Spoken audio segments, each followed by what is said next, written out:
So there's, with the pumps that have tubings, the Animas, the Medtronic, or the Accu-Chek Spirit, there's kind of two main infusion sets that are attached to the patient. One would be, looks like almost like a buckle, and that you're just going to squeeze and pull that out. So I'll just show you that again. It's in, you're just going to squeeze, it's kind of ribbed, you're just going to pull that out. Then the patient is detached. The other may have something that looks like this. I kind of think of this as like a button. If that's the case, all you're going to do is you're going to twist and line up the two arrows and pull it off. The patient's no longer getting insulin. Something else that you could do, let's say you're fumbling, you're not sure. Really, all you have to do is rip it off. There's no needles. All there is a plastic cannula that's inserted in the patient. It's the same thing as taking off a Band-Aid.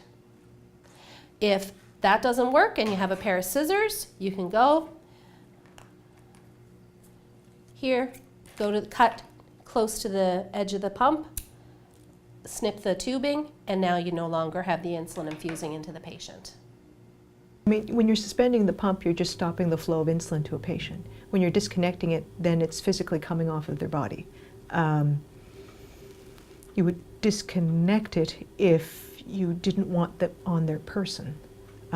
So for example, if they're going for a procedure and it's not safe for the pump to be in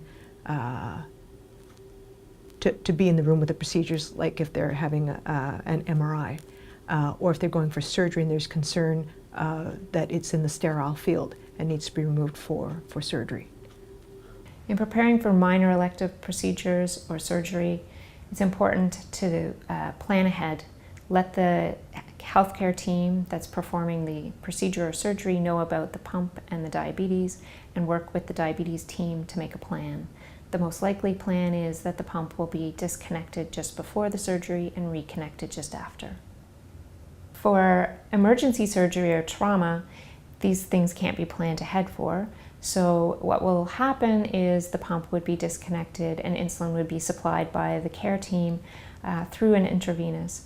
At this point, it would be important to contact the diabetes specialist, the physician that's helping manage the diabetes, in order to help manage the insulin for that procedure. In terms of if there's a major elective surgery, you have time to plan. The diabetes specialists, like the pediatrician, the internist, the endocrinologist, should be involved in helping to plan for the diabetes management around the surgery. And again, the pump would be disconnected, would not go to the operating room, and insulin would be supplied through the IV.